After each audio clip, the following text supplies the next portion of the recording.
This is Democracy Now!, democracynow.org, the War and Peace Report.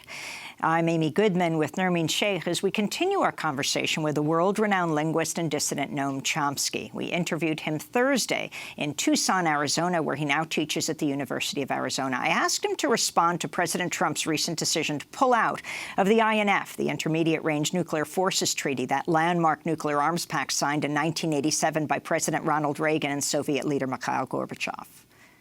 Well, the INF Treaty was a very important development. You may recall that in that period, in the early and mid-'80s,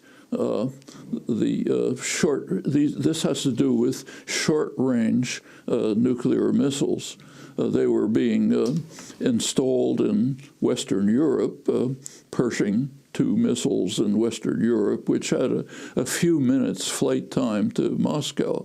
If you think what that means, the Russian detection systems are, first of all, far more primitive than ours, but even sophisticated. If they'd had sophisticated detection systems, it would have given them barely a few minutes warning before a possible heavy nuclear strike, even a decapitation strike against Moscow. And the Russians were doing the same. They were building short-term missiles aimed at Western Europe. Notice not at the United States. This was internal to Europe, short-range missiles. Well, the 1987 INF Treaty ended that extreme peril. Sharply reduced it, the missiles were reduced and so on. It was an important step forward. Breaking the treaty reinstates that system. Now, there's an obvious way to deal with the problem, namely it's called, it's kind of a bad word, maybe I ought to spell it, it's called diplomacy. The way to deal with the problem is quite straightforward. Do what has not been done as yet. Have technical experts from both sides and neutral ones investigate the claims that are being made by both sides and determine if they're valid, and to the extent that there are, negotiate a way to overcome these violations of the treaty, and then enforce the treaty even further. Carry it further. We should be moving towards eliminating nuclear weapons. Remember that the New START Treaty is coming up for renewal. That's a very important one. START has led to the sharp reduction of nuclear weapons, by no means anywhere near far enough, but nevertheless quite significant.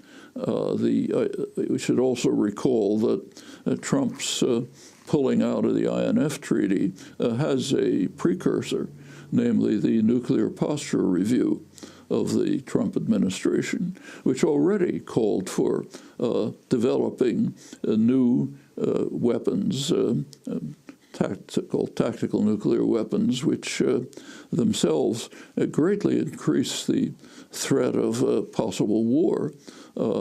A target of these missiles can't know whether they're conventional or nuclear, or whether they're short range or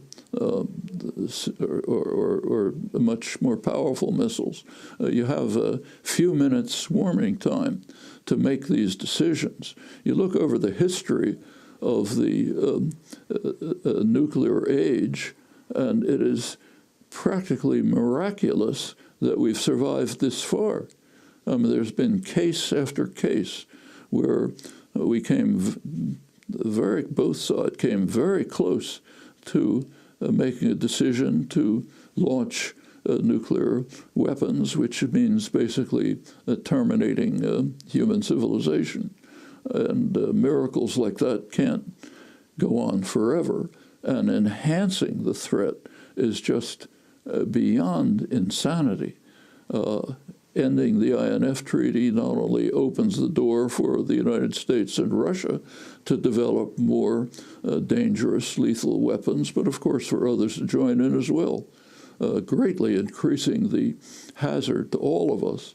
And there are diplomatic options that have not been pursued, and they are the ones that should be uppermost, not vastly endangering ourselves and everyone else. Trump also brought up the fact that China is not a partner to the INF. Yeah, they're not. Well, and it's because of their particular geostrategic position and their defensive posture in the Western Eurasia, Eastern Eurasia. So the way to deal with that problem is to bring them into the treaty, not to break the treaty and greatly increase the danger to the world. We should bear in mind that the Bulletin of Atomic Scientists, which has established since 1947, beginning of the nuclear age, it's established a doomsday clock where the minute hand is a certain distance from midnight. Midnight means goodbye, termination of all of us. At the beginning, 1947, it was 7 minutes to midnight. It's oscillated up and back since.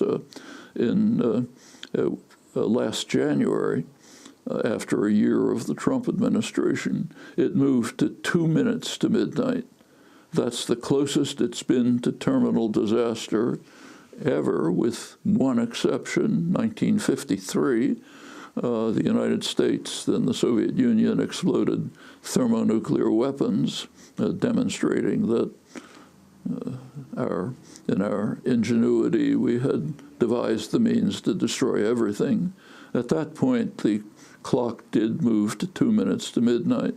Hasn't gone that close to disaster since, but it did last January.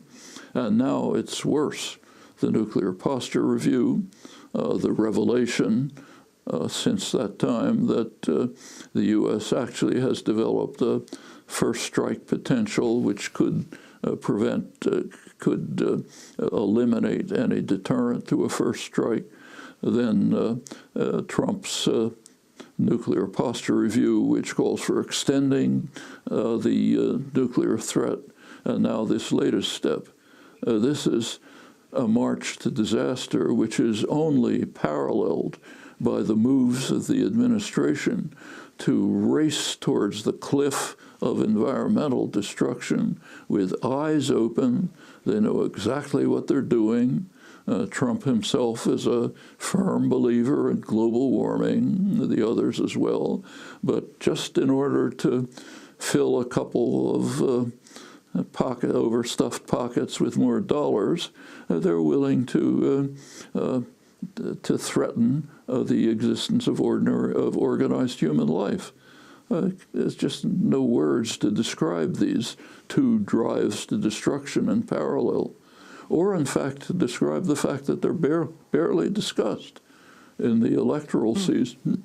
Well, on that, these are the two most important issues.